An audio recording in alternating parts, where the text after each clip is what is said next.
don't have interest. Your bench is carry. Empty. So about 30 respected members have spoken on the price rise related discussion. मैं उन सबको आभार कहना चाहती हूँ कि बहुत सारे विषय में विस्तार से उनके मन के भावनाओं को व्यक्त किए हैं. But let me, without undermining some of the points that many members have said, I find it was more a discussion on the political angles of price rise rather than actually data-driven concerns about price. इसीलिए मेरा जवाब भी थोड़ा politically मैं देने की कोशिश कर रहे हैं सर. इसीलिए किसी मेंबर को ठेस पहुंचाने के लिए नहीं, एट द सेम टाइम जवाब सुन करके ये क्या है, राजनीतिक भाषण दे रही हो. राजनीतिक भाषण सुनना ही पड़ेगा. तो शुरू कर दिए हैं राजनीतिक. ठीक है जी. आपने शुरू कर दिया है राजनीतिक भाषण.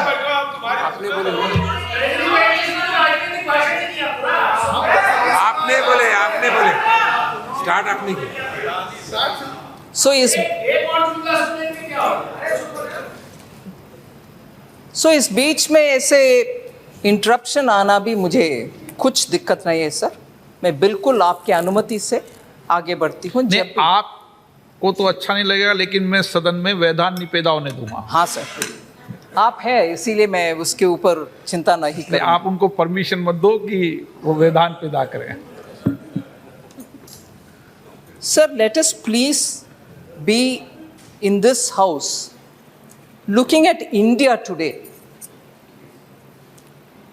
compared to what is happening in the rest of the world. Just 2 or 3 highlights will tell you where India is compared to the rest of the world and why should we have to compare with the rest of the world.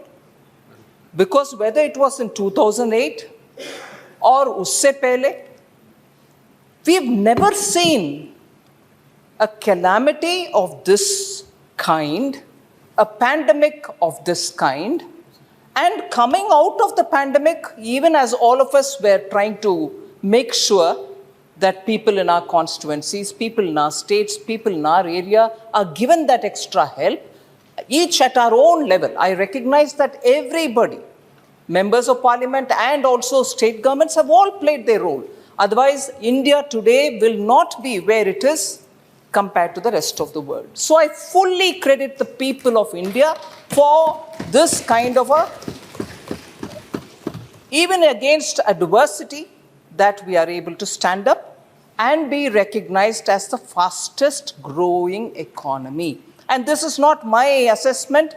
Repeatedly, in the last 2 years, both World Bank, IMF, and many other agencies are periodically giving an estimate of what the global trade is going to be like, what the growth of the global GDP is going to be like, and also recasting their assessment about what the world's growth is going to be, and by country, what the assessment is going to be.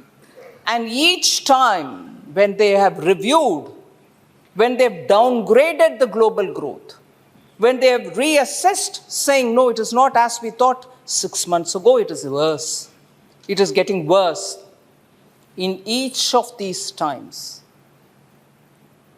India also has been reduced in terms of the growth it is expected to achieve. But even after that, we remain as the fastest growing. If it was with 8.2%, now it may be 7.4%. But even as the entire globe's growth is being reviewed, reassessed, re-estimated, each time we remain at the highest. So it is important for us to, first of all, as Indians, appreciate that our people have gone through this pandemic, Delta wave, Omicron wave, and after that, the way in which global value chains have hit us. But in spite of that, because of the various steps taken by the government and also by the Reserve Bank of India, we are remaining much better than most countries. I think we.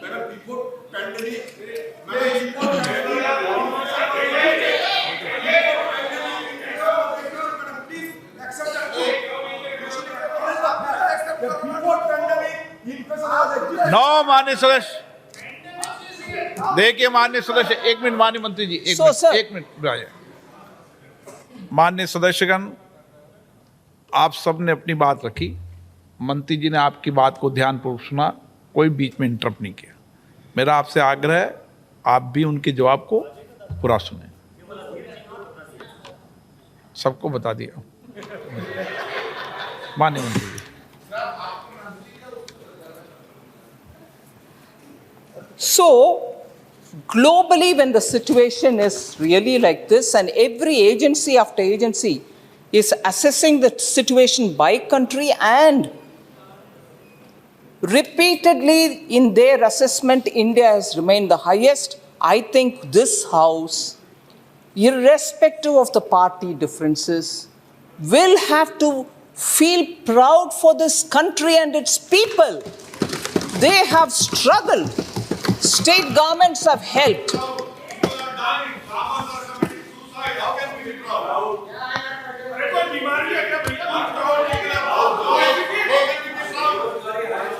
कभी अभिमान नहीं होगा इस देश के ऊपर। एक minute आप देश तो हमेशा रहेगा। And it is exactly this, sir. It is exactly this which I'm trying to address. It is not that the country doesn't have problems. We have to work together to do it, and we are trying to do it. But even as we are trying to do it, and even as the global agencies are saying this country is suffering like that country is suffering with these problems, a third country is suffering with something else, and India is like this. It's a moment that all of us will have to be true to ourselves rather than. Excuse me, ma'am. Do you have a problem if I speak? There's nothing about warring here. I'm sorry, I take objection to that, Honorable Speaker, sir. Why are you getting so excited, madam? Because you are there in front of me, sir. You are there in front of me. Before I complete one sentence. Oh, thank you very much. The person who's mercurial in this house tells me not to be excited. I take your point. Mercurial. So, sir, it's important for us to, for all the members, through you, I would like to say, I'm quite convinced of every input given, and I think it's my duty to respond. But even before hearing me, if there's mockery, I will take it definitely seriously to reply those who like to mock rather than hear. So I would seek your indulgence on that. Sir.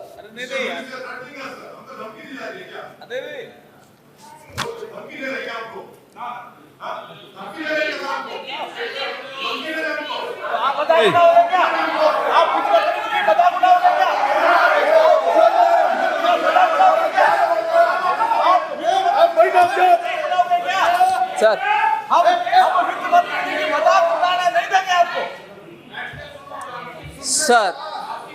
Sir, this is why I want to say this to you.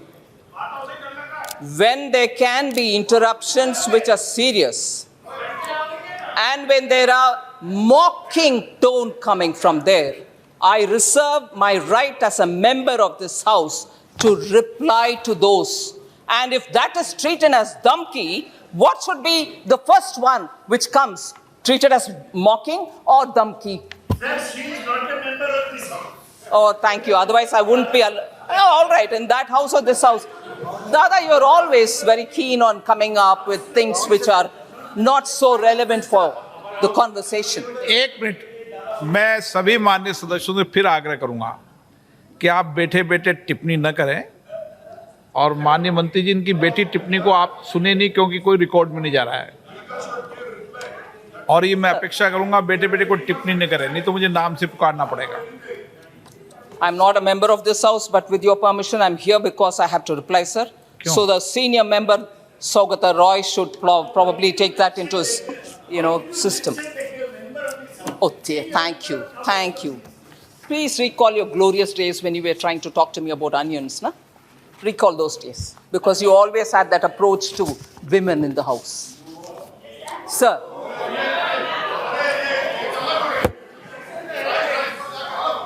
आप बोलिए ना, आप बेटे बेटे टिप्पणी मत सुनिए आप कोई.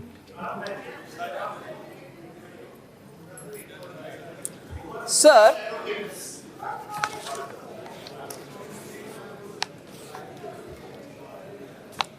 the GDP of the US fell 0.9% in the second quarter, following a 1.6 decline in the first quarter, marking a start of what they call themselves an unofficial recession. There were some members who were saying, even Adirji mentioned, are we going into a stagflation? And will the finance minister please reply? I will first of all start with the last speaker, but the leader of the opposition here. There is no question of India getting into recession or stagflation. Adirji, you please be assured there is no question of us getting into either a stagflation or, like the US, they may say technical recession, whatever. Please, Mani Sadash, please, no. No. Sir, it is not just me, sir. No. A Bloomberg survey, which was done by economists, sir, has said that zero probability of India slipping into recession. So it's not just me saying. There is zero probability of India slipping into recession, even though there are several major economies who are in substantial risky position of getting into recession. So again, because we are comparing, I start with comparing things which are happening globally and also position myself in telling about India. Bank and bank's health are equally important for looking at the economy and its situation at any point in time. Compare globally, 4,000 banks in China are reportedly on the verge of going bankrupt. I want that to be taken cognizance of by the honorable members. In India, the gross non-performing assets, the NPAs, of scheduled commercial banks has hit a 6-year low of 5.9% in FY22. So China, 4,000 odd banks are on the verge of going bankrupt and our NPAs are improving. Sir, again on government debt. Government debt is one of the important criteria with which you measure the economy. The debt to GDP ratio of many countries are in triple digits. And that includes Japan, Greece, Italy, Bhutan, Singapore, US, Portugal, Spain, France, Sri Lanka, and Canada.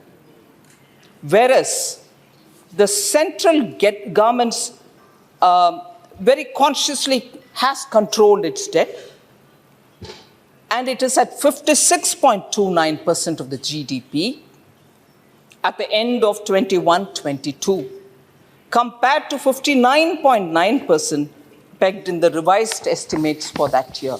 So even from the revised estimates, we have brought it further down.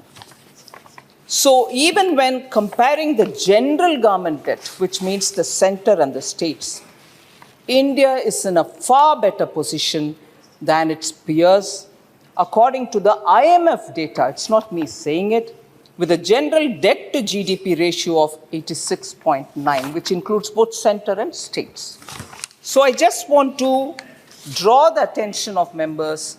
So globally, if the situation is pandemic, Russia, waves, second wave, third wave, and the Ukraine conflict and the disruption in the supply chain, If globally each country is in this situation, India's position, I've just given you some few comparisons. Today, sir, this morning, we have announced the GST collection for the entire month of July. July 22, we have garnered the second highest level ever since the introduction of the GST, which is 1.49 lakh crores. Second highest. And compared to the last year, this is one of the highest amount. This year in April, you may be aware, I'd like to gently remind, in April 2022, it was 1.67 lakh crores, which was the highest reached. Now we've got in July 22, the second largest, which is 1.49. This is the fifth consecutive month that collections have been above 1.4 lakh crores. GST collections have been above 1.4 lakh crores consecutively for 5 full months. So the Manufacturing Purchasing Managers Index, which has also come out only in the morning, I think, and it is at 8 months highest number of 56.4 for July. So the trend for output and new orders are strengthening, so the economy is really getting even more robust. The PMI rose from 53.9 in June, I said it is 56.4 in July, well above the 50 level, which is what shows it separates that there is no addition if it is below 50, but it has remained at 50 level, separating growth from contraction for a 13th month in a sequence. So India's 8 infrastructure sector, all of them grew in double digits for the second consecutive month in June. Data released for the month of June showed the core sector grew at 12.7% in June year on year. So strictly speaking, sir, Indian economy in every one of these aspects is showing very positive signs.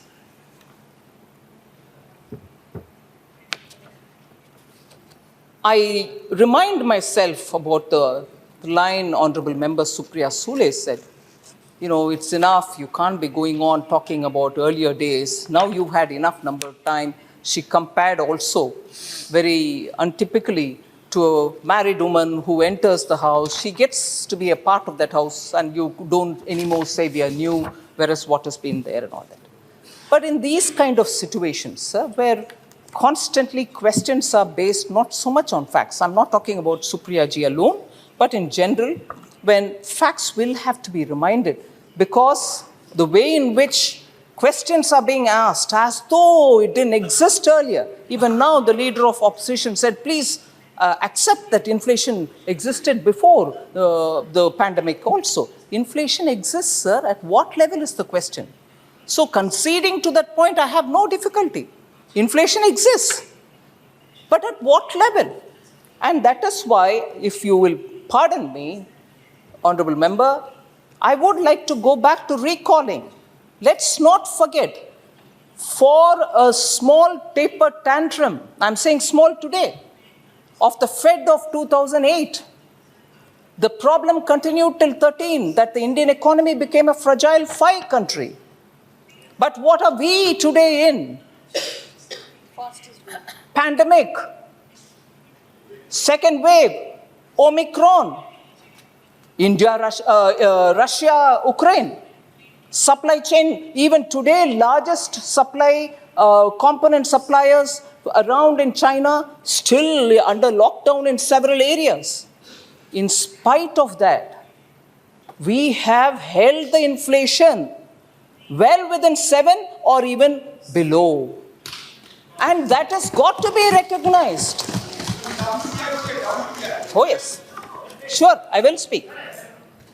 So, just gently, some bullets will have to be remembered. हमें याद करना आवश्यक है, क्योंकि बार-बार 8 साल पहले का यूपीए का क्यों बात कर रहे हैं? हाँ, बात करने का आवश्यकता नहीं है. हम बोल सकते हैं हम क्या कर रहे हैं, कितना अच्छा कर रहे हैं. शायद और बेहतर कर भी सकते हैं, मगर हम क्यों बार बार उसको जिक्र करना चाहिए? क्योंकि उसका इंटेंसिटी क्या है? एक ही था पैंडेमिक भी नहीं है, वो एक फेड का प्रॉब्लम था, यूएस रेट बढ़ा दिया, उनका लिक्विडिटी कंप्रेस करने के लिए कोशिश किया, वो सिर्फ एक प्रॉब्लम था, उसके असर इतना पड़ा कि भारत देश फ्रजाइल 5 देश में एक हो गया था 2013 में। मगर अब तो हम झेल रहे हैं pandemic, second wave, Omicron, China में जगह जगह पर लॉकडाउन, और आज भी ग्लोबल ट्रेड नॉर्मलसी तक नहीं पहुंचा, फिर भी हम मैनेज कर रहे हैं हमारी इन्फ्लेशन को 7 और 7 के नीचे रखने के लिए। इसीलिए मैं उदाहरण कोट करना चाह रही हूं sir, retail inflation was more than 9%, अभी 7% है, 7 से कम होने के ही प्रयत्न हर बार हुआ है, 2 बार उसका अच्छा नतीजा भी पहुंच गए, मगर 9% से ज्यादा 28 मंथ्स को आप एक इकट्ठा करके देखेंगे, उसमें 22 मंथ्स में 9% से ज्यादा था यूपीए के कार्यकाल में, 9% से ज्यादा। अभी जब हम 7 में हैं और 7 से नीचे कम करने के लिए कोशिश कर रहे हैं, फिर भी हमें बोला गया इन्फ्लेशन, आप क्या कर रहे हो इन्फ्लेशन? 22 मंथ्स को आपने 9% से ज्यादा रखा इन्फ्लेशन, वो याद करिए ना प्लीज एक बार। फिर इन्फ्लेशन उसी समय में डबल डिजिट्स में गया, 10% से ज्यादा में गया,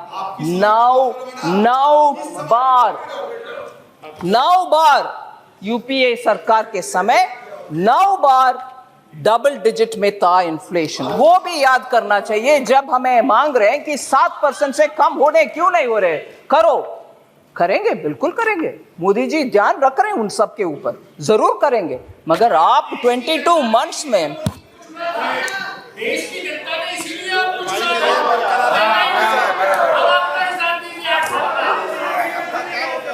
दानिश जी, आप उठकर सही प्रश्न पूछे। ओ ठीक है सर, उनका नाम अगर दोबारा उठेंगे तो नाम ठीक है सर।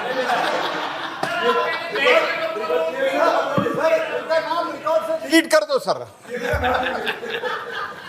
सो इसीलिए हमें चुना, इसीलिए मोदी जी को वोट मिला, और इसीलिए कि वोट भी मिला, स्टेबल गवर्नमेंट भी मिला, 7% से नीचे ही रख रहे हैं हम इन्फ्लेशन को। जो जनता के ये एक्सपेक्टेशन था उसके अनुसार वोट दिया है, उसके अनुसार ही हमारा डिलीवरी भी हो रही है।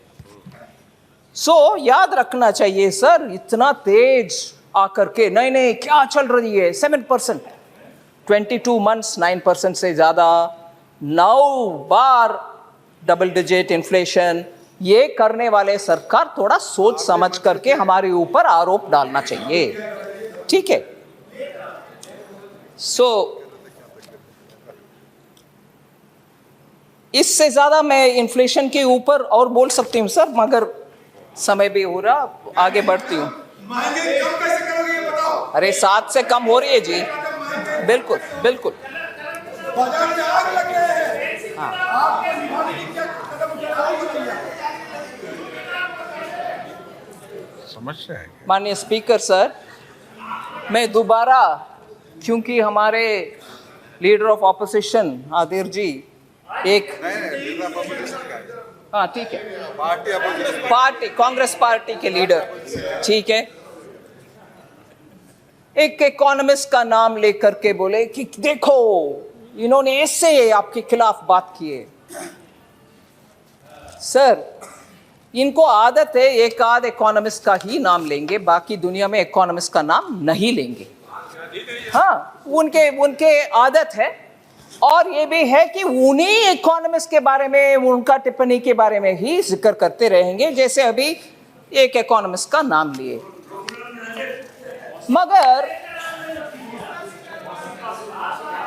कौशिक बासु जी के नाम लिए, और हाँ रघुराम राजन भी है, क्योंकि वो उन्होंने बोल दिया। मैंने सोचा एक बार रघुराम राजन जी का बयान एक बार ध्यान दिलाएंगे।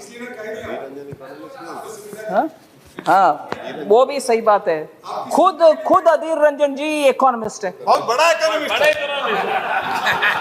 हम जब महंगाई घटाना चाहते और कुछ नहीं चाहते, अगर मैं आप कहेंगे आप सर शनिवार के दिन रघुराम राजन जी ये बात बोले कि आरबीआई ने अच्छा काम किया। RBI has done a good job in increasing the foreign exchange reserve in India, insulating India from problems being faced by neighboring countries such as Pakistan and Sri Lanka. So Pakistan, Sri Lanka का जो problems है वो problems हमें नहीं होने देना चाहिए, ऐसे करके RBI ने अच्छा काम किया है, ये उनका टिप्पणी। और ये भी है differentiating India from its vulnerable neighbors.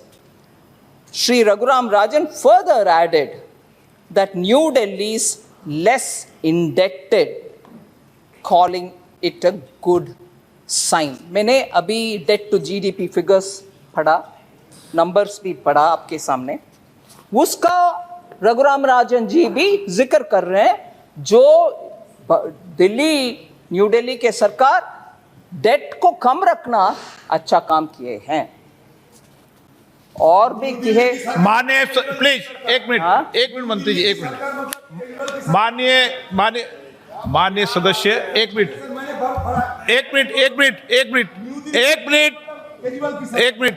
माननीय सदस्य, आप वरिष्ठ माननीय सदस्य हैं, आप हर सेकंड में उठना ये उचित नहीं है, ये तरीका ठीक नहीं है आपका, बिल्कुल नो, गलत तरीका आपका है। आप माननीय मंत्री जी,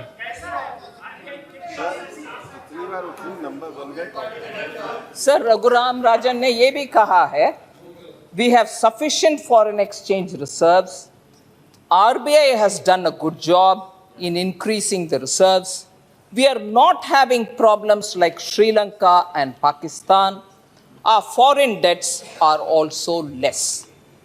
इतना स्पष्ट बोले। नो प्लीज, तरीका ठीक नहीं है बिल्कुल।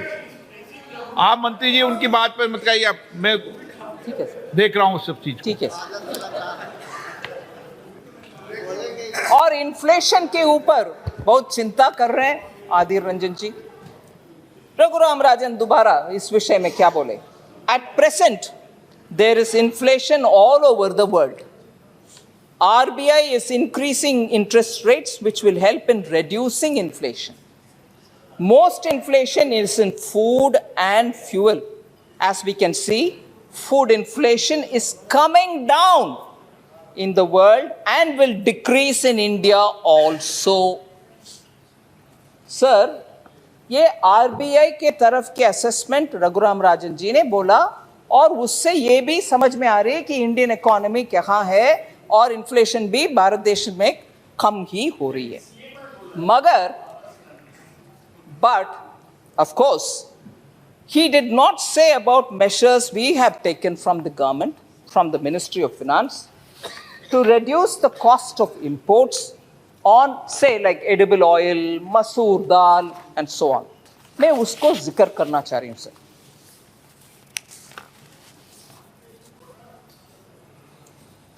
Central government has reduced customs duty on crude palm oil from 35.75, Adir ji suniye, 35.75% to first 8.25 and now to 5.5% only. So drastically bringing down the duty and making it possible to bring edible oil, in this case palm oil, so that common people and their edible prices, oil prices can come down. On sunflower and soya bean oil, both of which largely come from Ukraine and Russia, we have also sourced it from other countries. The customs duty has been reduced drastically from 38.5% to 5.5%. We've taken out the customs duty so that come घर पर edible oil Bharat देश में पहुंचे, जनता को सस्ते में edible oil मिले. Second, sir, TRQs मतलब रेट्स और tariff rate and quota restrictions आमतौर पर होता है. Nearly for 20 lakh metric ton of sunflower and soya bean oil, TRQ has been made nil. आप जितने चाहे इंपोर्ट करो, ड्यूटी बिल्कुल जीरो में इंपोर्ट करो, जिससे सस्ते में सोयाबीन ऑयल भी आएगा, सनफ्लावर ऑयल भी आएगा. सो स्टेप्स क्या आपने उठाया प्राइसेस कम करने के लिए? एक एक करके मैं बोल रही. Next, the prices of edible oil have corrected sharply in June compared to May, with maximum decline of 18.1% coming in palm oil prices. The other categories are sunflower oil, soya bean, groundnut, mustard, and vanaspati have also seen correction in the range of 1.7%, 1% to 7% in the last 1 month. Sir,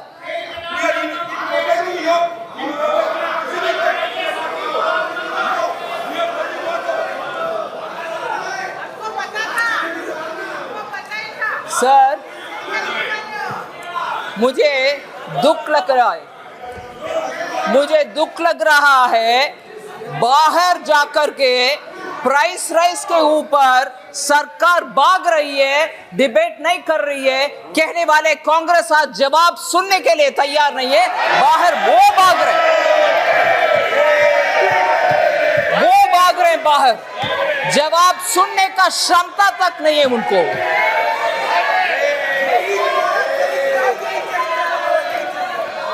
यही लोग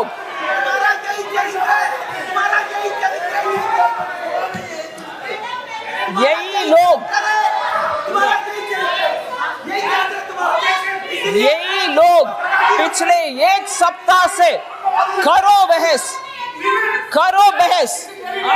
आपका भी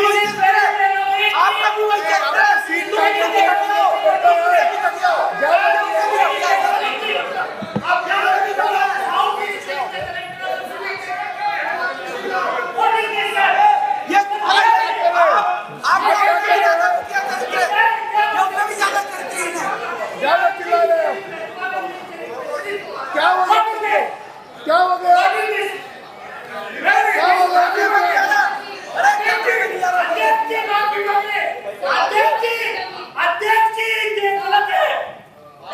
आपको जाने चलिए.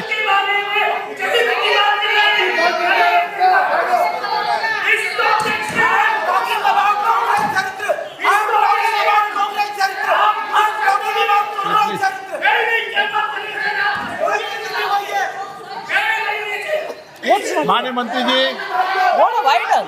They can go out, I shouldn't say. Sir, customs duty on masoor has been reduced.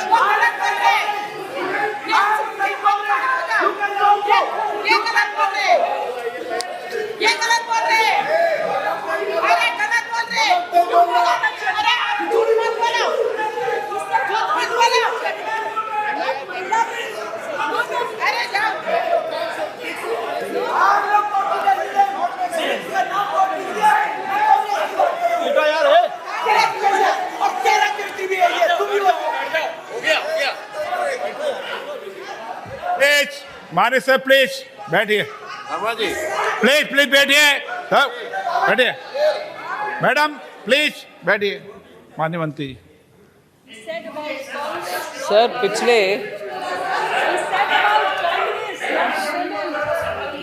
पिछले पूरे सप्ताह सर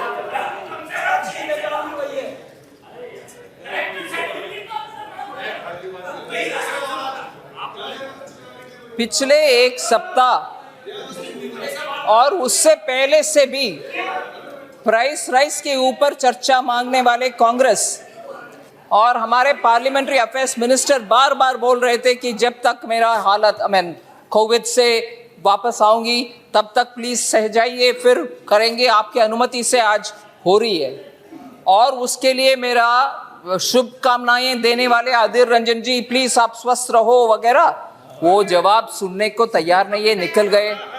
पूरे कांग्रेस निकल गए सर। सो एक विषय अंदर और बाहर जाकर के दूसरे, जब चर्चा हो रही है वो नहीं रहते इधर, और बाहर जाकर सरकार बारी ये बाग रही है, सुनने वाले नहीं है, चर्चा करने को मन नहीं है। अरे चर्चा तो हो रही है अभी। सो कांग्रेस का व्हाट यू कॉल द्वि गला, दोहरा चरित्र इससे स्पष्ट हो रही सर। और कदम हमने उठाया इन्फ्लेशन कंट्रोल करने के लिए। मसूर दाल का कस्टम्स ड्यूटी भी जो 30% तक था इंपोर्ट करने की, क्योंकि दलहन का बहुत ही सपोर्ट हम दे रहे हैं। किसान हमारे देश में दलहन अच्छा उत्पादन करें, इसलिए हाई ड्यूटी था 30%। मगर आज क्योंकि हमें दलहन भी चाहिए, मसूर दाल चाहिए, इसीलिए वो 30% से लेकर के आज 0 में आ गया है। मसूर दाल इंपोर्ट कर सकते हैं, सस्ते में मिलेगा। फिर डिस्टर्ब, आप सीनियर मेंबर। नो माननीय मंत्री जी, ठीक है सर। नो नो नो, ऐसे बीच में नहीं। आप माननीय मंत्री, आप sir so that is why sir, नहीं ठीक है ठीक है।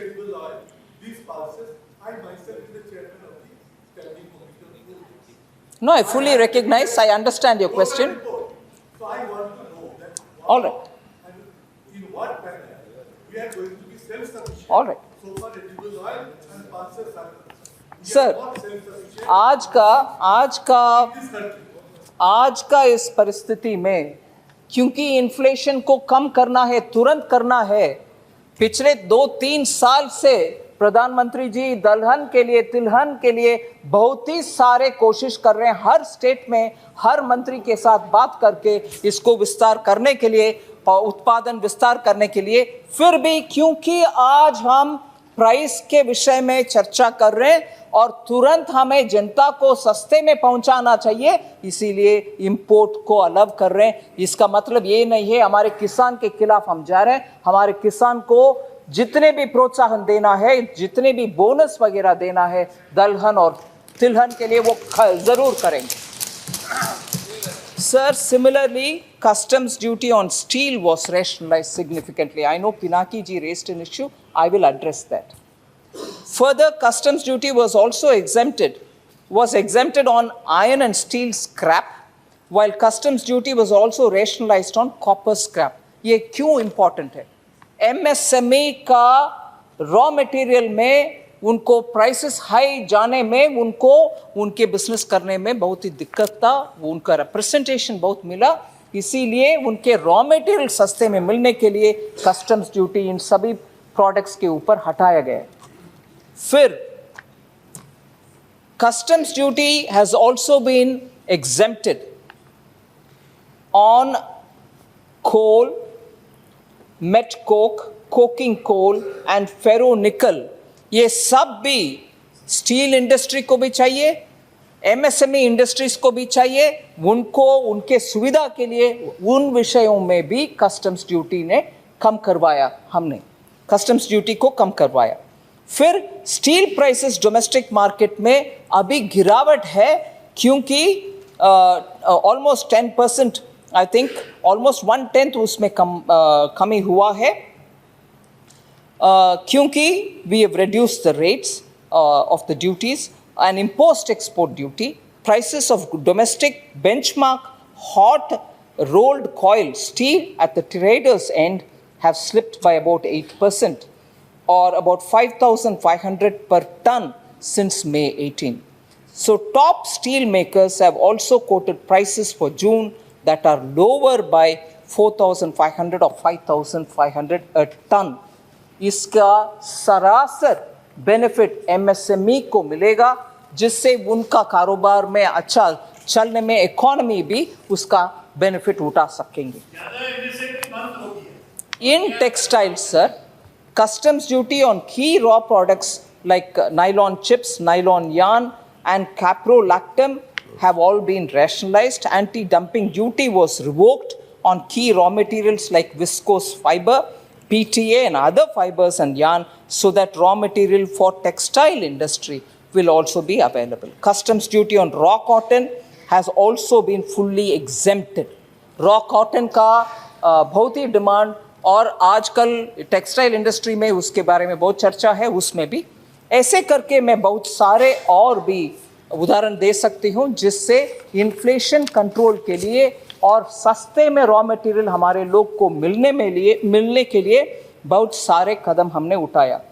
38 lakh tons of metric tons of free food grains were provided for every month for 8 months to 75.8 crore beneficiaries. हम सबको मालूम है. This year too वो September 22 तक हमने अनाउंस कर दिया. सिर्फ एक विषय माननीय अधीर जी ने पूछा मगर निकल गए. CPI के बारे में बात करो, WPI के बारे में बात करो. सर 2012-13 में CPI बेस्ड इन्फ्लेशन 10.505 था. 13-14 में 9.38 था परसेंटेज. 14-15 में 5.83, 15-16 में 4.91. ऐसे करके हमारे कार्यकाल में 6.16 2020-2021 में पहुंचा, मगर वो भी 10% से तुलने में कुछ भी नहीं है. 10% था 2012-13 में, ये याद रखना चाहिए सर. और एक और लिस्ट ऑफ गुड्स के बारे में मैं बोलना चाह रही हूँ. 2011-12, 12-13 में फूड आइटम्स का टोटल 12.34 था, फेरस अभी 1920 में 7.35.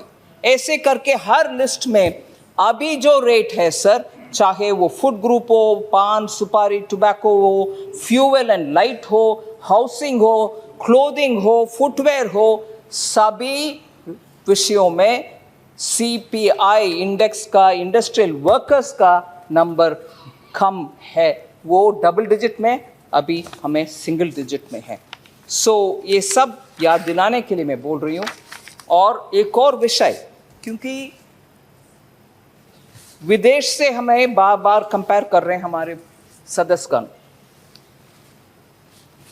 मैं जब रघुराम राजन जी का बयान बोलते हुए बोले कि भारत देश का हालात श्रीलंका से बेटर है और बांग्लादेश से बेटर है, वो रघुराम राजन जी का बयान.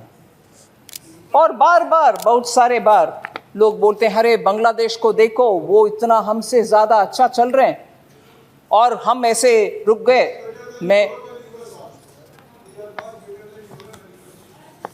मैं सिर्फ एक आध सच्चाई इस हाउस के सामने रखना चाहती हूँ सर. बांग्लादेश का आज IMF के सामने 4.5 बिलियन का लोन डिमांड कर रहे हैं क्योंकि उनका बैलेंस ऑफ पेमेंट प्रॉब्लम है. सो बांग्लादेश को कंपेयर करने वाले ये भी याद रखें कि बांग्लादेश IMF के सामने 4.5 बिलियन मांग रहे हैं. ठीक है सर. माननीय सदस्य, आपको ज्यादा समस्या है क्या? बार बार अब बार बार आप भी रहिए, आप भी. सर श्रीलंका ने जब जवाब मिल रही है सर, और उस जवाब से ये पता चल रही है कि भारत देश का हालात बहुत बेहतर है, अरे बांग्लादेश के साथ आप क्यों कंपेयर कर रहे हो? बांग्लादेश को कंपेयर करने वाले कितने नहीं है हमारे सामने जो बोलते थे हमें कि बांग्लादेश को देखो, PPP परचेसिंग पावर पैरिटी के इनकम, GDP के पर कैपिटा GDP कितना है देखो बोलने वाले आज मेरे सामने दिख रहे हैं जी. उनके लिए मैं जवाब दे रही हूं. श्रीलंका 3.5 बिलियन IMF के सामने मांग रहे हैं. सर पाकिस्तान के बारे में IMF के उनके अपने ही प्रेस रिपोर्ट में से टोटली एक स्टेज पर एक अमाउंट कुल मिलाकर के 7 बिलियन मांग रही है पाकिस्तान IMF के सामने. भारत देश का हालात वो नहीं है। हमारे पास पूरे रिजर्व्स है, इसीलिए हमारा मैक्रो इकोनॉमिक फंडामेंटल्स परफेक्ट है। जो मैं दोबारा कोट करना चाहती हूँ, रघुराम राजन जी भी आरबीआई को क्रेडिट करते हुए बोले, सर और ये भी है, ये सिर्फ इधर नहीं है, पार्लियामेंट में भी क्वेश्चंस में भी पूछा गया है कि माननीय सीधे बैठिए। माननीय सदस्य, आपको कह रहा हूं मैं कि आप सदन में कैसे बैठते हैं उसकी गरिमा बना के रखें। पैर पे पैर ऊपर रख के नहीं बैठा जाता कभी। मैं नाम से नहीं बोल रहा ताकि अच्छा नहीं लगे लोगों को, इसलिए इशारे में समझ जाए सब। सो बांग्लादेश से कंपेयर क्यों कर रही हो, श्रीलंका से कंपेयर क्यों कर रही हो? इसी विषय के ऊपर बहुत वरिष्ठ नेतागण ऑपोजिशन में, भारत भी श्रीलंका के जैसे उसी रास्ते पर चल रहे हैं, बोला नहीं है? और अब जब मैं जवाब दे रही हूं, सर अरे आप श्रीलंका से क्यों कंपेयर कर रही हो? सभी देश अच्छा रहना चाहिए सर, मैं किसी देश को बुराई नहीं मांग रही। श्रीलंका हो, बांग्लादेश हो, सभी देश अच्छा रहना चाहिए, मगर हमें टोक टोक करके बोला गया कि हमारे देश भी श्रीलंका जैसे। शर्म है ऐसे बात करने वाले नेतागण को, शर्म।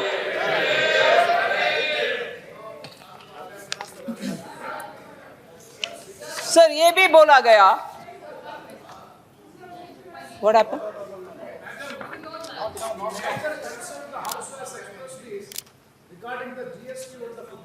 I'll answer all of that.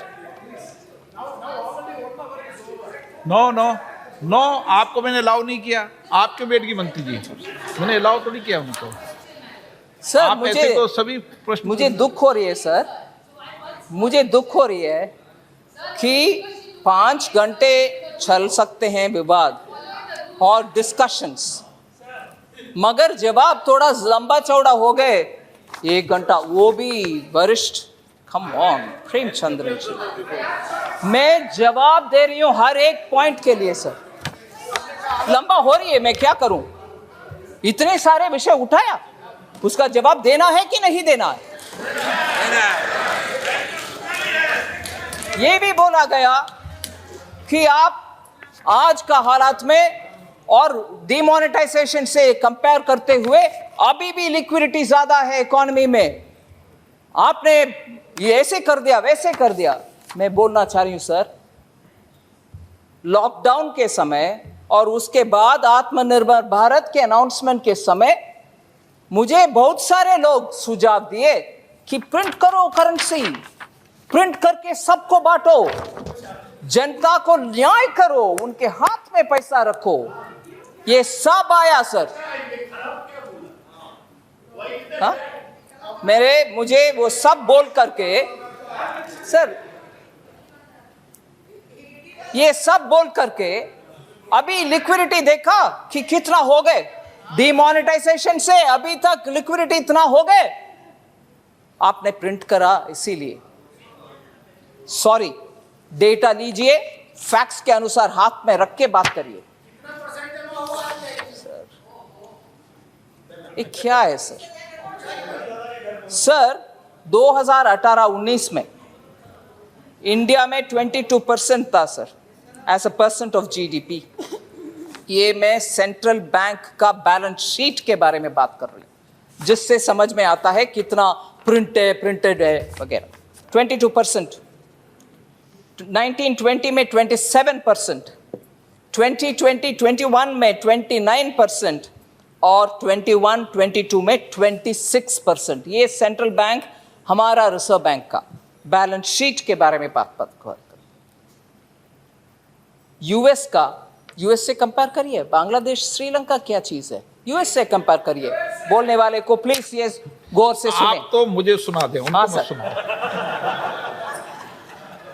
US 2018-19 में उनके सेंट्रल बैंक में, उनके बैलेंस शीट में as a percentage of GDP उनके सेंट्रल बैंक का 2018-19 में 20%, 19-20 में 19%, 2021 में 35% और 21-22 में 38%, जबकि हमारा 26%। और यूरोजोन 2018-19 में 39%, 19-20 में 39%, 2021 में 42% और 21-22 में 67% सर। सो प्रिंट करेंसी करने वाले का नंबर ये देखिए, यही बैलेंस शीट है उनका सेंट्रल बैंक का, हमारा नहीं है। हम टारगेटेड अच्छे प्लान करके जिनके हाथ में जाना है मदद उनके हाथ तक पहुंचाया, इसीलिए बहुत ही जिम्मेदार तरीके से चल रही है इकोनॉमी। सर अभी सर इशू तो प्राइस राइज का है, वो कैसे पूछा है भाई। सर मनीष तिवारी जी ने बहुत सारे विषय उठाया। 90% ऑफ इंडियन इंडस्ट्री जीएसटी के बारे में उन्होंने बोला। नो, किसी को अलाउ नहीं किया माननीय मंत्री जी। मनीष तिवारी जी शायद अभी नहीं है इधर, मगर वो जीएसटी के बारे में बात करते हुए बोले जीएसटी तो एकदम फेलियर है। मगर मैं उसका जवाब देना चाह रही हूं सर। जीएसटी के ऊपर एक सर्वे एक कंपनी ने किया, डिलॉइट्स का। वो बोले कि 90% of Indian industry leaders feel that GST has made doing business easier by bringing down barriers across the country. और ये भी बोले GST regime has also positively affected the prices and cost of goods and services to end consumers and along with helping companies optimize their supply chains. So GST के बारे में studies के द्वारा जो इंफॉर्मेशन आ रही है वो आपके सामने रख रही है। फिर MSME के बारे में भी बहुत ही उनका कंसर्न था, उसमें भी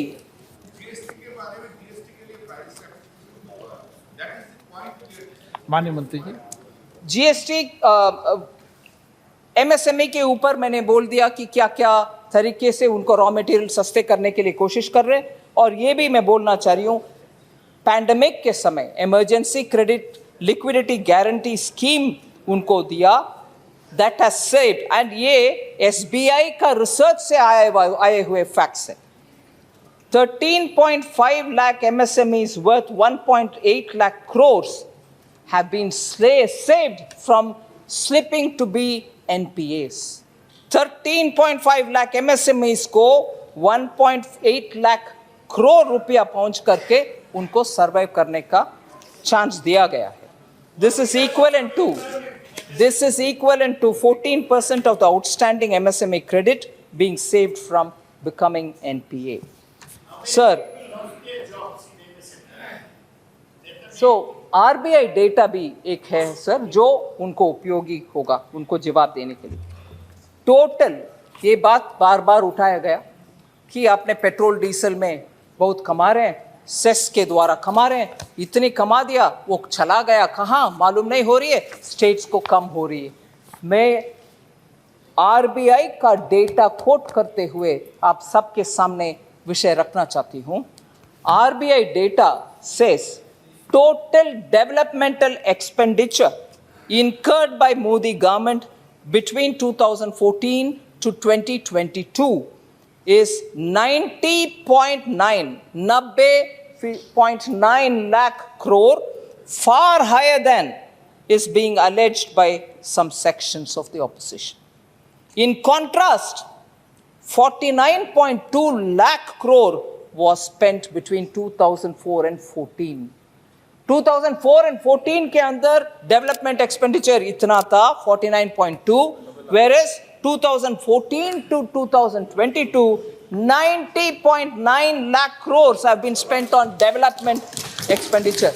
जरूर पैसा एक्साइज जो सेस और ड्यूटी कलेक्ट किया वो सब नीचे डेवलपमेंट एक्सपेंडिचर को जाता है। केंद्र सरकार के पास जमीन नहीं है, मगर जमीन केंद्र राज्य सरकार के पास है, उधर डेवलपमेंट एक्सपेंडिचर होता है, वो पैसा पूरे उधर ही जाता है आखिर।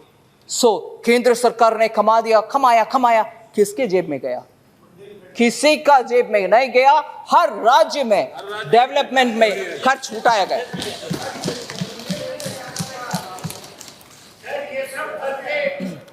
सर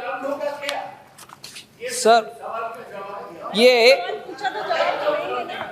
फूड एंड फ्यूल के ऊपर ये ठीक है, डेवलपमेंट रोड बना दिया, मगर गरीब को ध्यान रखा नहीं है। बिल्कुल रखा गया है, उसका भी मैं बोल रही हूँ।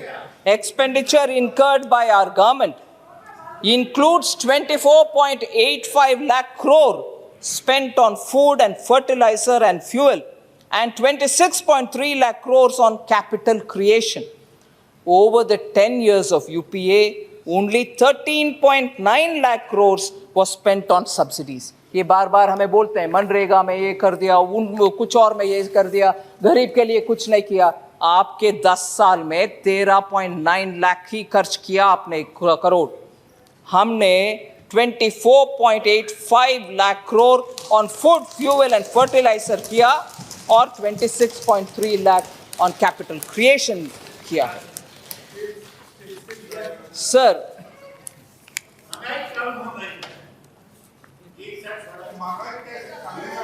एक्सट्रीम पॉवर्टी, ये विषय बहुत ही इंपॉर्टेंट है।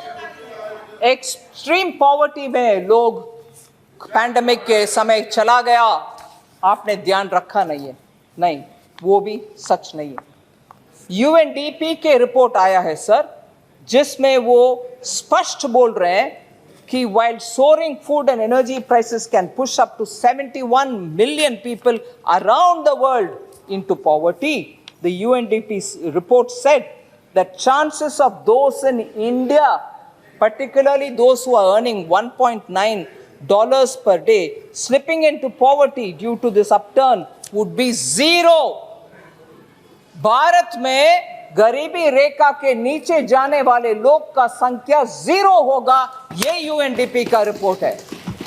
और उसमें यह भी बोला है, a recent comparative assessment of price and income support measures, वो बोल रहे हैं कि assessment of price and income support measures show that targeted transfers not only help poorer households cope with price spikes, but also have significantly lowered the impact on carbon emissions.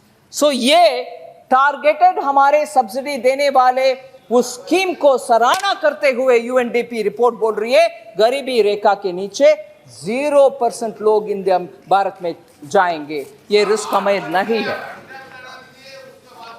Sir further IMF का भी है, मगर उसमें नहीं जा रही हूँ। Specifically on GST, item by item बहुत सारे कमेंट्स आया, उसका मैं जवाब देना चाहती हूँ। जीएसटी ऑन पेन, पहले विषय सर, जीएसटी ऑन पेंसिल। हमारे माननीय सदस्य खनिमोड़ी जी, एक यूपी से एक लड़की ने प्रधानमंत्री जी को चिट्ठी लिखा पेंसिल का दर के ऊपर। मैं first of all I want to say sir, pencil के ऊपर कोई चेंज नहीं किया गया। ओके सर, बच्ची ने लिखा है, ठीक है, मगर बच्ची ने किसको लिखा है सर? माननीय प्रधानमंत्री जी को, क्योंकि उनको भरोसा है उन तक लेटर पहुंचेगा, वो सुनेंगे और उनको जो करना है वो करने के लिए वो तैयार रहेंगे। किसी और को तो वो लिखने के लिए वो बच्ची का मन में नहीं आया, वो भी हम ध्यान में रखना चाहिए। और ये बात मैं बोलना चाहिए हूँ ज़रूर। हाँ सॉरी, नो सर, मैं ज़रूर इसका जवाब तमिल में भी दूंगी,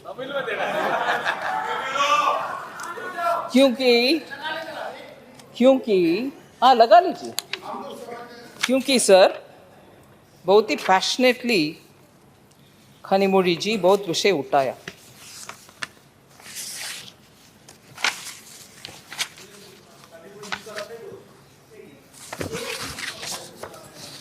बाकी वो जीएसटी पेन के ऊपर, पेंसिल शार्पनर के ऊपर, हॉस्पिटल बेड के ऊपर मैं आती हूँ।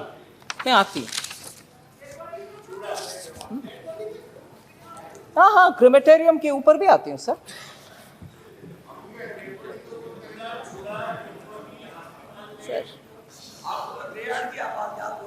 നവംബർ 3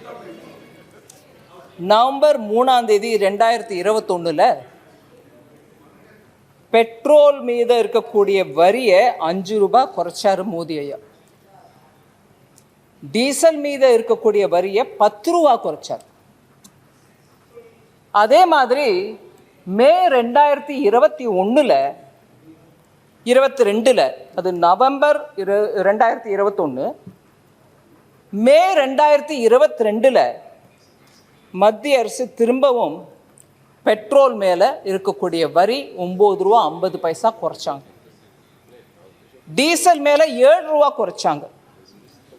அதே நாள் எல்பிஜி உஜ்வலா கஸ்டமர்ஸ்க்கு 200 ரூபா மானியம் கொடுக்கறதாவும் அனௌன்ஸ் பண்ணாங்க. सिर्फ एक हमारे Tamil I don't know if you are getting the translation हो रहा है ठीक.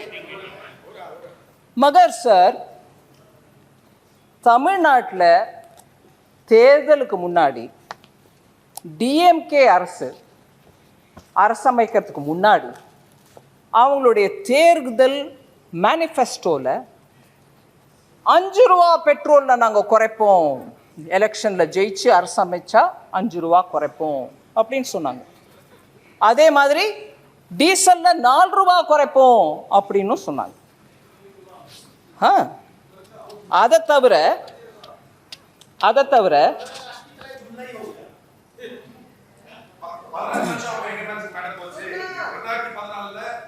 Sir I am continuing sir state government அதே மாதிரி Sir, I'm not allowed to talk. I don't want interruptions. उनकी आवाज State government அதே மாதிரி 100 ரூபா எல்பிஜி சிலிண்டருக்கு சப்சிடி மானியம் கொடுக்குறோம் அப்படின்னு கூட சொன்னாங்க. சார் கொஞ்சம் ஸோ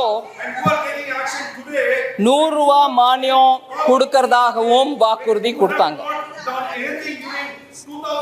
அதே சமயம் சார் இது ரெண்டும் நடந்துருச்சு. Sir I can't shout sir, I'm very weak.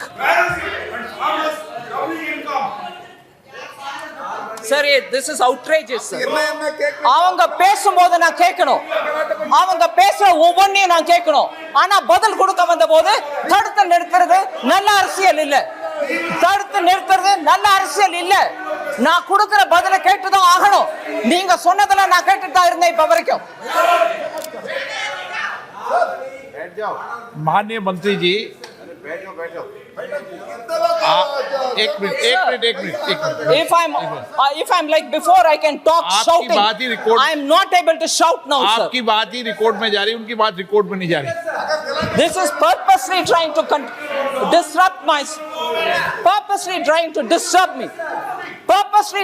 disrupt me because I'm telling the truth. If they have objection, they should speak afterwards. Thank you.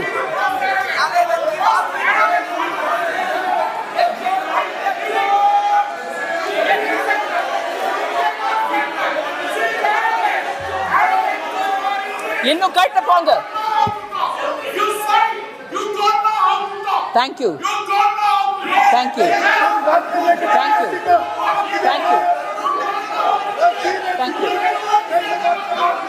Sir, what is this sir? ये क्या है sir?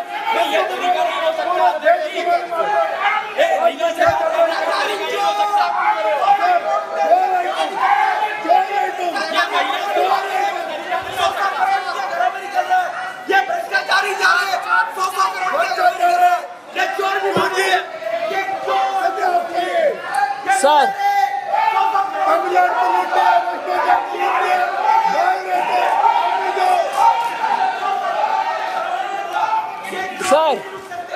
क्योंकि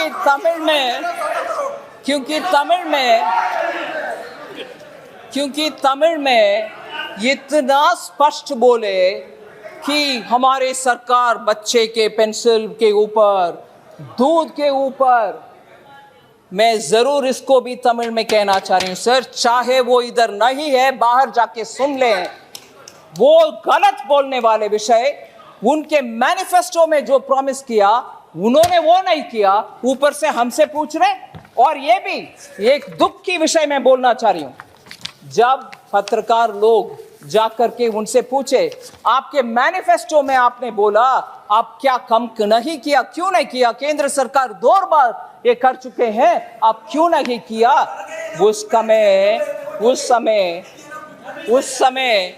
उस समय எங்க மத்திய அரசு குறைச்சிட்டாங்க வரிய, நீங்க ஏன் குறைக்கல, ஒரு தரம் இல்ல 2 முறை குறைச்சிட்டாங்க, நீங்க ஏன் குறைக்கலன்னு கேட்டதுக்கு அவங்க அமைச்சர் சொல்றாங்க பதில், நாங்க ஏதாவது டேட் சொன்னோமா, நாங்க சொன்னோம் அவ்வளவுதான், क्या हमने कुछ डेट दिया है क्या, we said it, that's all। तारीख नहीं बोला ना जब कट करेंगे।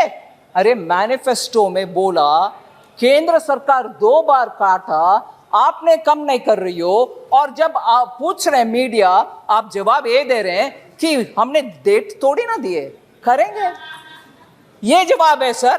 और वो लोग बोल रहे हैं मुझे arrogant, I don't mind if you want to call me arrogant, मगर जवाब जनता के लिए जो आज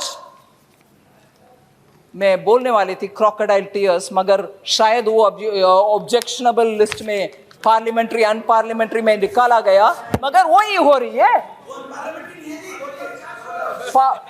முதல கண்ணீர் வடிச்ச கதை இது। மத்திய அரசு குறைப்பாங்க, ஆனா நான் குறைக்க மாட்டேன், ரேட் சொன்னேனா, ஓகே சார்।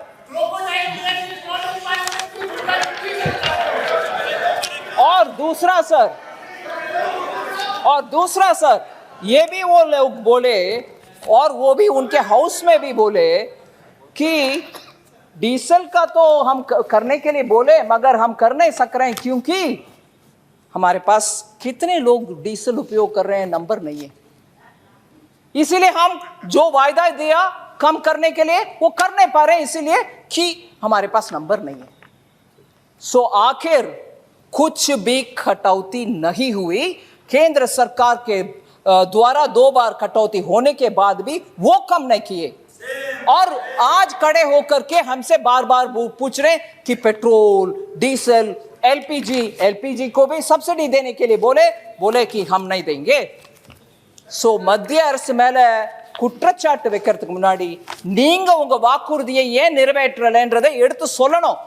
2 முறை நாங்க குறைச்ச பிறகு கூட நீங்க குறைக்கல। और इवन वर्स, आज पाल वेला कुरंजु जास्ती பண்ணிட்டீங்க, दूध के ऊपर आपने डाल दिया जीएसटी, कहने वाले तमिल डीएमके के नेतागण को मैं पूछ रही हूं, मान लीजिए हमने क्लियरली बोले ब्रांडेड दूध के ऊपर लगेगा, लूज में दूध खरीदो कुछ जीएसटी नहीं है, और केंद्र सरकार को इतना टिप्पणी करने वाले डीएमके सरकार क्या किया है सर। वो ब्रांडेड आइटम्स के ऊपर मैं बोल रही हूं, लूज के ऊपर तो कुछ नहीं कर सकते, उसके ऊपर टैक्स नहीं है। ये लीजिए, मान लीजिए 1 केजी का दही खरीदना है, डीएमको को बता रहा है तो उनकी भाषा में बता। हाँ, மத்திய அரசு மேல இவ்வளவு கோமா ஜிஎஸ்டி போட்டுட்டீங்கன்னு சொல்ற DMK,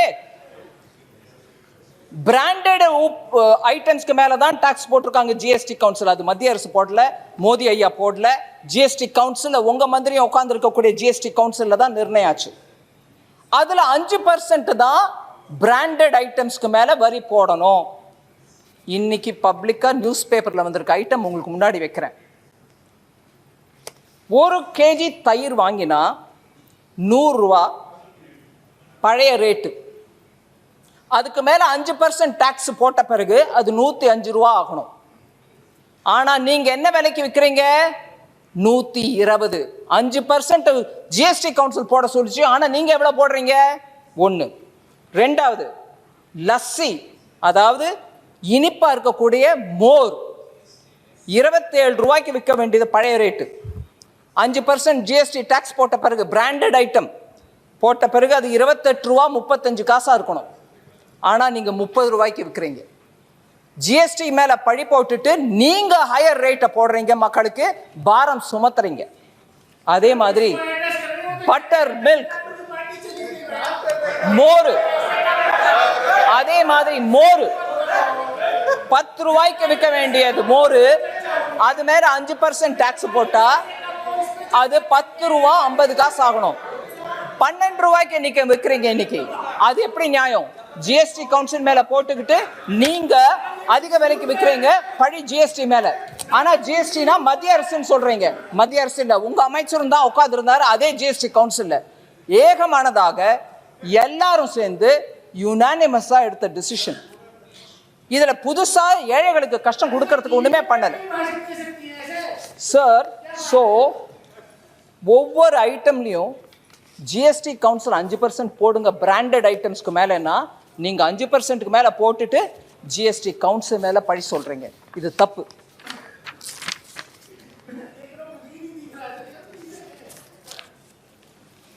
Sir, now I come to the general issues of GST. I want to tell you the recent decision taken in the GST Council on milk or any other item have all been discussed by the GST Council in full detail. I just want to highlight the fact that any GST Council decision is a decision of the GST Council in which all the ministers are present. 2/3 उनका voting होता है, 1/3 central government का. Voting नहीं हुआ, consensus में decision हुआ. मैं सिर्फ ये बात रखना चाह रही हूं कि इसको एंटी, हाँ, राज्य मंत्री, राज्य वित्त मंत्री गण बैठते हैं. सो इसको एंटी पुअर बोलने वाले, 1 मिनट में I want to explain that. Levy is only on pre-packaged items, labeled goods, and not on loosely sold items. So poor people के ऊपर कुछ इसका असर नहीं है. Similarly, 25 kgs पैकेट के ऊपर भी हम टैक्स नहीं लगा रहे हैं, क्योंकि होलसेल व्यापारी से व्यापारी ले आकर के बिना टैक्स उनके किराना शॉप में रख के छोटे छोटे क्वांटिटीज में गरीब के लिए बिकने वाले कारण के लिए वो जब 25 kgs लेते हैं उसके ऊपर भी टैक्स नहीं है. होलसेलर को वो उधर से ले आकर के उनके दुकान में रखेंगे. इसीलिए 25 kgs का पैकेट के ऊपर भी लूज में बिकने के लिए उनके ऊपर भी टैक्स नहीं है. इसीलिए मैं ये बात जरूर कहना चाह रही हूँ, लूज में दूध हो, चावल हो, पफ्ड राइस हो, बार्ली हो, ये सब के ऊपर टैक्स बिल्कुल नहीं है. गरीब को ध्यान में रखते हुए जीएसटी काउंसिल में इसके ऊपर टैक्स नहीं लगाया. सिर्फ पहले से पैक होकर के उसमें कुछ ब्रांड का नाम रजिस्टर्ड ब्रांड है, इनके ऊपर ही टैक्स है. आप एक बोरी में ले आओ, बिको, इसके ऊपर कुछ टैक्स नहीं है. ये याद रखना चाहिए.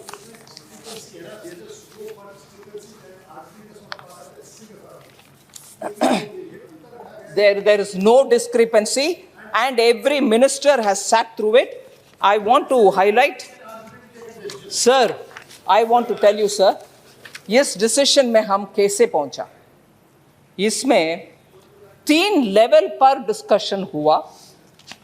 फिटमेंट कमेटी में अधिकारीगण बैठते हैं, उसमें राजस्थान से भी अधिकारी है, वेस्ट बंगाल से भी अधिकारी है, तमिलनाडु से है, बिहार से है, उत्तर प्रदेश से है, कर्नाटका से, महाराष्ट्र से, हरियाणा से, गुजरात से, ये सब अधिकारीगण बैठते हैं. उसके बाद ये लोग के इंफॉर्मेशन ग्रुप ऑफ मिनिस्टर्स के पास आती है. ग्रुप ऑफ मिनिस्टर्स में वेस्ट बंगाल, राजस्थान, केरला, उत्तर प्रदेश, गोवा, बिहार मिनिस्टर्स बैठते हैं. वो इन सभी विषयों के ऊपर चर्चा करते हैं, फिर इसको ले आते हैं काउंसिल में. इसमें जीएसटी काउंसिल में ग्रुप ऑफ मिनिस्टर्स दोबारा इसके ऊपर भी है. उसमें पंजाब, छत्तीसगढ़, राजस्थान, तमिलनाडु, वेस्ट बंगाल, आंध्र प्रदेश, तेलंगाना, केरला, ये सब भी भागीदारी है. इतने लेयर के चर्चा के बाद, ग्रुप ऑफ मिनिस्टर्स के बाद, दूसरा ग्रुप ऑफ मिनिस्टर्स के बाद निर्णय जब लेते हैं, इन सभी मंत्रीगण साथ बैठ करके एक भी आवाज ना नहीं बोले, सब माना कि ये करेक्शन करना चाहिए। ठीक है सर। सो टोटली एक भी डिफरेंस ऑफ ओपिनियन नहीं था। सुप्रिया जी इधर नहीं है अभी, वो बोले दूध का दूध होना चाहिए, पानी का पानी। बोलो कौन इनकार किया, कौन क्या कहा? कोई कुछ नहीं के, हर लेवल में हम बढ़ करके आया। इससे लीकेज कम करने के लिए हमने निर्णय किया, मगर लीकेज कम करने के बहाने में गरीब के ऊपर कुछ भी बोझ नहीं डाला। उनका पहले जैसे ही मिलेगा, सिर्फ ब्रांडेड आइटम्स के ऊपर ही हमने टैक्स डाले। सर, ये क्रिमेटोरियम के ऊपर, स्मशान घाट के ऊपर बात बोलते हैं और व्यंग से ये भी बोलते हैं कि अगले शव के ऊपर डालोगे क्या टैक्स। मुझे दुख लगता है ऐसे बयानबाजी करने वाले के ऊपर। उनके मंत्रीगण भी इधर बैठे हुए हैं जीएसटी काउंसिल में। कोई, मैं सिर्फ बैठ करके निर्णय नहीं करती, और जीएसटी काउंसिल में जो निर्णय होता है वो केंद्र सरकार के निर्णय नहीं है, जीएसटी काउंसिल के निर्णय है। और जब बात क्रिटिसिज्म करने के लिए चाहिए, वो लगा लो केंद्र सरकार और मोदी जी के ऊपर। जीएसटी में ऐसे कर दिया, जीएसटी में ऐसे कर दिया।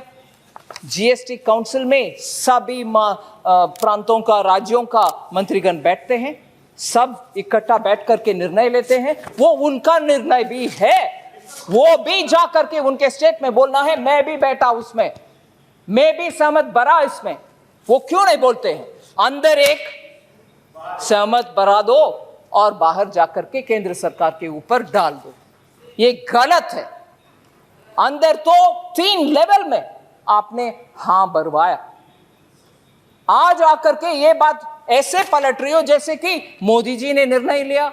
जीएसटी काउंसिल में आप सब बैठे हैं जी। इसीलिए ये गलतफहमियां 2 विषय में जरूर समझती हूं मैं दूर करने का। क्रिमेटोरियम के ऊपर sir, there is no GST on crematorium, funeral, burial और ऑन मॉर्चरी सर्विसेज। ये कोई इन आइटम्स के ऊपर, crematorium, funeral, burial, mortuary service के ऊपर जीएसटी नहीं है। फिर भी वो डोल मोल करके वो डालेंगे और अगले शव के ऊपर भी डालोगे। अरे थोड़ा मन ऐसे बात करने में कैसे चलता है? They are fully exempt from GST. ठीक है सर, मगर अरे भैया आप ठहरो ना, आपकी इतना क्या जल्दबाजी है? जीएसटी क्रिमेटोरियम के संबंध में ये बात रखना चाह रही हूं। Construction that may be carried out for a crematorium, एक नया क्रिमेटोरियम बनाना चाहती हो, इलेक्ट्रिकल इक्विपमेंट ले आ रही हो, स्टैंडर्ड रेट उनके ऊपर बनाने वाले आइटम्स जो आता है उसके ऊपर लगाते हैं, क्योंकि वैसे भी उनका रॉ मटेरियल के ऊपर टैक्स भरकर ही आप ले आ रही हो। अगर इसमें टैक्स नहीं लगाते हैं तो बनाने वाले को नुकसान होगा, वो टैक्स क्रेडिट ले नहीं सकते हैं। इसीलिए क्रिमेटोरियम के लिए जब इक्विपमेंट्स ले आते हो उसके ऊपर टैक्स, क्योंकि वो बनाने वाले ऑलरेडी टैक्स पे कर चुके हैं, नहीं तो आपको नुकसान में आ जाएगा। सो ये समझना चाहिए। इसमें थोड़ा पलटवार करके, गोलमोल करके, बेरहम बात करना, शव के ऊपर डालोगे क्या? अरे आपके मंत्री भी बैठे हैं जी उधर। सर बहुत अच्छा, 1.5 घंटे का हो गया। नो, एक और विषय सर, एक और विषय ये जरूर है। इंडिया उससे बचा रहेगा। मैं चाहूंगा मोदी जी इसका जवाब दें कि ऐसे ये बोलते हैं कि चावल के ऊपर, दूध के ऊपर, लस्सी के ऊपर क्या आप डाल रही हो टैक्स? नहीं डाला टैक्स। लूज में खरीदो उसमें टैक्स नहीं है। ये जरूर सुनने लायक विषय है, आप सुनिए। क्या जीएसटी काउंसिल इस बार दूध के ऊपर, लस्सी के ऊपर, चावल के ऊपर, मुरमुरालू जो बोलते हैं पफ्ड राइस, उसके चिवड़ा के ऊपर अभी डाला है क्या? हम तो बोल रहे हैं ये लूज में खरीदो टैक्स नहीं है, प्री पैक्ड है, ब्रांडेड है तो टैक्स है। मगर जीएसटी आने से पहले क्या था हालात सर? एक बार मैं ध्यान दिलाना चाह रही हूं, आइटम वाइज बोल रही हूं, दाल के ऊपर, गेहूं के ऊपर, चावल के ऊपर, मैदा आटा के ऊपर, सूजी रवा के ऊपर, बेसन के ऊपर, पनीर के ऊपर, दही लस्सी के ऊपर। इसमें बहुत सारे मंत्रीगण सदस्यगण नहीं है। जीएसटी आने से पहले पंजाब में, पंजाब में सर दाल के ऊपर 1.5 था टैक्स वैट, गेहूं के ऊपर परचेस टैक्स था जो 5.5% था, चावल के ऊपर 5.5%, मैदा के ऊपर 6.25%, सूजी रवा के ऊपर 6.25%, बेसन के ऊपर 1.5, पनीर के ऊपर 6.25। पंजाब प्री जीएसटी वैट बात करते हैं अभी। तमिलनाडु पल्सेस के ऊपर 5%, आटा मैदा के ऊपर 5, सूजी रवा के ऊपर 5, बेसन के ऊपर 5, पनीर के ऊपर 5%। वेस्ट बंगाल में भी पनीर के ऊपर 5% था। ये महंगाई इसीलिए कम हो रही है, ये सब प्री जीएसटी वाले विषय है भाई, थोड़ा सुन लो सही। तेलंगाना के ऊपर, तेलंगाना के ऊपर पेंसिल्स के ऊपर 5%, गेहूं के ऊपर 5%,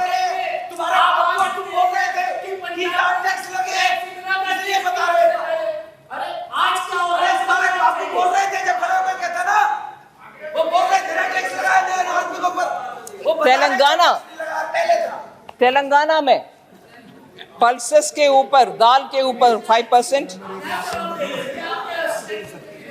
अब बीच में क्यों है भाई? माननीय सदस्य प्लीज आपस में बात न करें।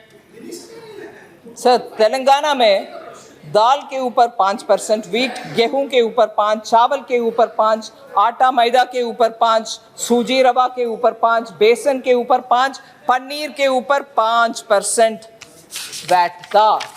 सो ये जरा ये सभी स्टेट्स सोच ले कि आज क्या हो रही है। Sir Andhra Pradesh pre GST VAT 5% हर एक के आइटम के ऊपर, दाल के, गेहूं के, चावल के, मैदा आटा सब के ऊपर। महाराष्ट्र पनीर के ऊपर 6%। सो हर राज्य, सर अपने महदूदी साहब आपके JNK में 14.5% था दही के ऊपर। सो झारखंड में ऐसे हर स्टेट में हुआ करता था जीएसटी। सब मुख्य रूप में हॉस्पिटल, माननीय सदस्य प्लीज, हॉस्पिटल बेड्स के ऊपर बहुत ही मैंने आपको कई बार मौका दिया है, मैं अंतिम बार चेतावनी दे रहा हूं आपको। सदन व्यवस्था से चलता है, प्लीज।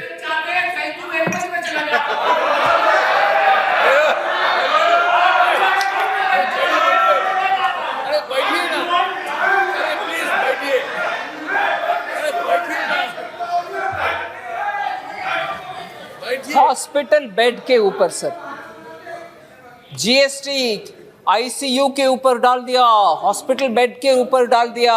मैं स्पष्ट करना चाह रही हूं sir, GST council hospital room rent, मगर आईसीयू का नहीं, उसका 5% टैक्स, वो भी अगर 5,000 रुपया से ज्यादा रूम रेंट अगर आप दे रही हो, रूम रेंट 5,000 रुपया पर डे रूम रेंट देने वाले, वैसे रूम रेंट के ऊपर ही जीएसटी है और इमरजेंसी सर्विसेज के ऊपर नहीं है, आईसीयू के ऊपर भी नहीं है। ये गलत फहमियां स्प्रेड ना करें सर। बहुत समय हो गए, फिर भी जीएसटी कॉम्पनसेशन के ऊपर भी एक विषय बोलना चाह रही हूं। समाप्त करूं क्या? जीएसटी नहीं चाहिए कॉम्पनसेशन? सर कॉम्पनसेशन सेस 2026 तक एक्सटेंडेड है। सभी सेस जो स्टेट्स को देना है वो मई 22 तक, मतलब 22 मई तक दे दिया। इस बार बजटरी प्रोविजन भी 1.2 लाख करोड़ का कॉम्पनसेशन का हमने कर रखे हैं और 87,000 करोड़ उसमें से ऑलरेडी स्टेट्स को दे दिए। 14,000 crore interest on back to back loan जो हमने 2020 में लिया उसका इंटरेस्ट रेट के लिए हमने दे रहे हैं। सिर्फ एक महीने का जीएसटी कॉम्पनसेशन पेंडिंग है, वो जून का। वो अभी तक हमने इसीलिए नहीं क्लियर किया क्योंकि बहुत सारे स्टेट से उनके एजी से सर्टिफाई होकर के सर्टिफिकेट हमें पहुंचा नहीं है। जब पहुंचेगा तब हम क्लियर कर देंगे उसको भी। इसीलिए जीएसटी के ऊपर पर्टिकुलरली तमिलनाडु ने बोले कि इतने सारे बाकी है वो दे दो। தமிழ்நாடுக்கு ஜிஎஸ்டியில் கொடுக்க வேண்டியது ஜூன் மாதம் ஒரே ஒரு மாதத்துக்கு தான் நிலுவையில் இருக்குது, அதுவுமே 2493 கோடி தான்। அதை விட ஜாஸ்தி எதுவுமே இல்லை। ஒரு தமிழ்நாட்டுக்கு மாத்திரம் இல்லை, எல்லா ஸ்டேட்ஸ்க்கும் அது पेंडिंग। वो जून का कॉम्पनसेशन सर वो हम ज़रूर एजी का सर्टिफिकेट आने के बाद दे देंगे। मैं बहुत सारे और विषय एटीएम के ऊपर भी बोले लोग कैश हमारे पैसा निकालने में आप टैक्स कर रही हो। बिल्कुल नहीं सर, आपके अपने बैंक के एटीएम में 5 बार महीने में निकालो और दूसरे बैंक के एटीएम से आप ही के अकाउंट निकालो।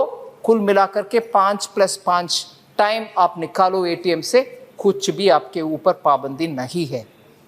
इसीलिए उसमें भी गलत फहमियाँ स्प्रेड ना करें। ऑयल बॉन्ड्स के विषय में ज़रूर कहना चाहिए क्योंकि पिनाकी जी ने ये बात बोले, अरे आप तो हमारे निशिकांत जी को करेक्ट करते हुए बोले नहीं नहीं आप गलत बोल रही हो। मैं सच्चाई रिकॉर्ड में रखना चाह रही हूँ। इन प्रिंसिपल ऑयल बॉन्ड गलत था क्योंकि तब इंप्रेशन लोगों को ये बोला गया कि हम आपका सब्सिडी दे रहे हैं इसीलिए आपके तेल का प्राइस कम होगा, मगर सब्सिडी नहीं दिया। वो ऑयल मार्केट कंपनी के ऊपर बोझ बना करके लोन के ऊपर, बॉन्ड के ऊपर, ऑयल मार्केटिंग कंपनीज के ऊपर डाल दिया। उस समय लगा कि वो पैसा ऑयल मार्केटिंग कंपनी उनको दे रहे हैं जो सरकार बजट के द्वारा देना था, मगर वो पैसा उनके सब्सिडी नहीं है, अभी मोदी जी भरपाई कर रहे हैं उसका। सो तब का सब्सिडी अब का मोदी जी का सब्सिडी बन रही है क्योंकि वो ऑयल मार्केटिंग कंपनी का बॉन्ड जो है उसको प्रिंसिपल और इंटरेस्ट हम पे कर रहे हैं, ना कि वो छोड़ कर चले गए। और कितना है वो 2005 और 6 में ऑयल बॉन्ड कितने इश्यू किए, मतलब कितना खर्च उठाए, लोन उठाए 17,262। 2006-7 में 24,121, 2007-8 में 20,000 फलना, 2008-9 में 75,000 फलना, 2009-10 में 10,000, कुल मिलाकर के 1,48,186 total burden oil marketing company के ऊपर। उसको रीपेमेंट कब से शुरू हो रही है? 2014 मोदी जी आने के बाद से शुरू हो रही है और उसमें अमाउंट में बोल रही हूं सर, अभी तक repayment of oil bonds principal, सिर्फ प्रिंसिपल 3,500 करोड़ 14-15 में। इस बीच में प्रिंसिपल नहीं दिया, इसीलिए शायद पिनाकी जी का गलत फहमी है, कुछ नहीं दिया। अभी 2021-22 में 38,723 करोड़ दे रहे हैं प्रिंसिपल, हम पे कर रहे हैं उसको। और 22-23 इस साल में कुछ प्रिंसिपल नहीं पे करना, इंटरेस्ट करेंगे। अगले साल 15,586 करोड़ हम पे करना है। 24-25 में 39,000 हम पे करना है। 25-26 में 36,913 हम पे करना है। कुल मिलाकर के 92,200 करोड़ मोदी सरकार दे रही है ऑयल बॉन्ड के लिए ऊपर। पिनाकी मिश्रा जी करेक्ट कर लें। और इसमें इंटरेस्ट का पेमेंट सर, ये तो हो गए प्रिंसिपल का। 2014-15 से 10,255, 9,989 एक एक करके इस साल तक 79,958 सिर्फ इंटरेस्ट का पेमेंट उसमें गया। किसके माल है? उस समय बोले कि हम दे रहे हैं सब्सिडी, मोदी जी उसका पेमेंट कर रहे हैं। सो ऑयल बॉन्ड के वजह से हमारे ऊपर बर्डन नहीं है। ये पैसा गरीब के लिए जाने के लिए हमारे हाथ में रहता, नहीं तो ये principally wrong. Oil bond future के जनरेशंस के ऊपर बर्डन लगा करके, मगर आप श्रेय लेकर के चले गए। हमने तो आपके ऑयल प्राइस के लिए सब्सिडी दिए, गलत है। इट वॉज टोटली गलत। So I want to come to an end sir. इससे ज़्यादा टाइम नहीं लेते हुए, ये मैं ज़रूर कोशिश किए सब लोग का प्रश्न को जवाब दूंगी। सिर्फ एक विषय बार बार हमारे ऊपर डालते हैं, इसीलिए मैं बात करती हूँ। मोदी सरकार अंबानी अदानी के लिए काम करता है, आप लोग यही करते हो। सिर्फ 2 उदाहरण देना चाहती हूँ सर। आप राजस्थान से हैं, सोलार प्रोजेक्ट राजस्थान में इस साल जून 11 तारीख 2022 में, और इससे पहले दिसंबर 15 2021 में 21 में अशोक गहलोत जी, मैं नाम ले रही हूं, क्षमा कीजिए, सीएम साहब है राजस्थान का, गलत नहीं है, उनको डिसीजन उनके कैबिनेट के द्वारा लेकर के 2397 हेक्टेयर्स गवर्नमेंट ने लैंड दिया है अदानी रिन्यूएबल एनर्जी होल्डिंग के लिए। राजस्थान सरकार ने, जो कि कांग्रेस के सरकार है, अदानी जी को लैंड सोलर पावर प्रोजेक्ट के लिए दे रहे हैं। हमें अदानी अंबानी ऐसे चक्कर में हम नहीं आ रहे हैं, आप बुला बुला करके दे रही हो अदानी जी को। और दूसरा, दिसंबर 15 2021 में 2021 में एक अदानी जी के renewable energy park Rajasthan limited के साथ MOU साइन भी हुआ। 1500 मेगावाट कैपेसिटी सोलर पार्क के लिए जॉइंट पार्टनरशिप है। ये सब क्यों बहुत ही महत्वपूर्ण है? 2 विषय क्यों इतना इंपॉर्टेंट है? इसीलिए इंपॉर्टेंट है कि सिर्फ एक दिन पहले, ये एग्रीमेंट के एक दिन पहले, माननीय लोकसभा सांसद, पूर्व कांग्रेस पार्टी के अध्यक्ष, अभी नहीं पूर्व अध्यक्ष, जयपुर में जाकर के उधर मोदी गवर्नमेंट अदानी और अंबानी को फेवर करता है ऐसे पब्लिक मीटिंग में कहकर निकल गए। अगले दिन गहलोत जी एग्री कर रहे हैं अंबानी साहब के साथ, अदानी साहब के साथ। सो उनके अपने ही चीफ मिनिस्टर अंबानी अदानी को फेवर करते हुए इतने काम कर रहे हैं, जो कि माननीय फॉर्मर प्रेसिडेंट कांग्रेस पार्टी उधर जाकर जयपुर में स्टेटमेंट दिए, उसको परवाह नहीं करते हुए अगले दिन अदानी के साथ 2 एग्रीमेंट हुआ है। और कांग्रेस वाले बार बार इधर हमें टोकते हैं कि अंबानी अदानी सरकार, अरे भैया आप बुला कर दिए। ऐसे ही डीएमके जो कांग्रेस के अलायंस में है, பெரிய பெரிய அம்பானி அதானிக்கு தான் நீங்க எல்லாம் பண்றீங்க. அரே பையா, உங்க நாட்டில் தமிழ்நாட்டில் 59 MOU சைன் ஆயிருக்குது. 35,000 கோடிக்கு डेटा सेंटर सेटअप பண்றீங்க अदानियोட சேர்ந்துக்கிட்டு. तमिलनाडु में 59 MOU साइन किया गया है, जिसमें 35,208 करोड़ का डेटा सेंटर सेटअप करने के लिए अदानी के साथ वो भी हाथ मिला रहे हैं भाई। सो तमिलनाडु कांग्रेस और डीएमके के सरकार है, उधर भी वो कर रहे हैं, मगर बार बार हमें बोलते हैं।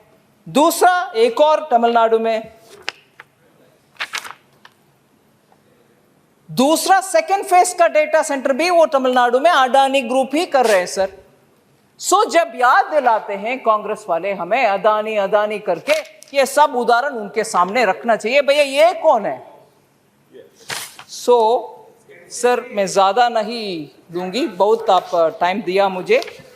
ये सिर्फ इलेक्ट्रिसिटी ड्यूज के ऊपर माननीय प्रधानमंत्री जी खुद बात बोले कि ये फ्रीबीज का कल्चर से हम निकलना चाहिए।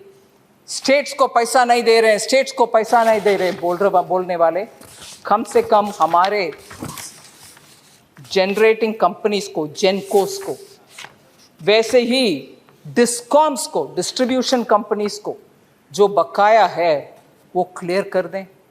वो लोग भी पावर जनरेट करके आपको कैसे देंगे? नहीं तो जनता को पावर चाहिए, इलेक्ट्रिसिटी, बिजली चाहिए, रोक सकेंगे क्या? क्योंकि आपके बकाया तमिलनाडु 20,990 करोड़ जेनकोस को बाकी, तेलंगाना 7,388 करोड़ बाकी, राजस्थान 5,043 करोड़ बकाया, झारखंड 3,698 करोड़ जेनकोस के लिए। डिस्कॉम्स को आए तेलंगाना 11,935 करोड़, तमिलनाडु 3,677 करोड़, पंजाब 2,612 करोड़, राजस्थान 1,791 करोड़, केरला 1,278 करोड़। ये सब बकाया उनका है, स्टेट ये डिस्कॉम्स को, जेनको को देना है। ऐसे सब्सिडी भी देते हैं डिस्कॉम्स, वो सब्सिडी भी वापस नहीं दे रहे। वो रिसीवेबल के नाते डिस्कॉम्स के पास पंजाब से 9,000 करोड़, राजस्थान से 15,597 करोड़। ये सब बकाया कौन देंगे सर? छत्तीसगढ़ 2,699 करोड़।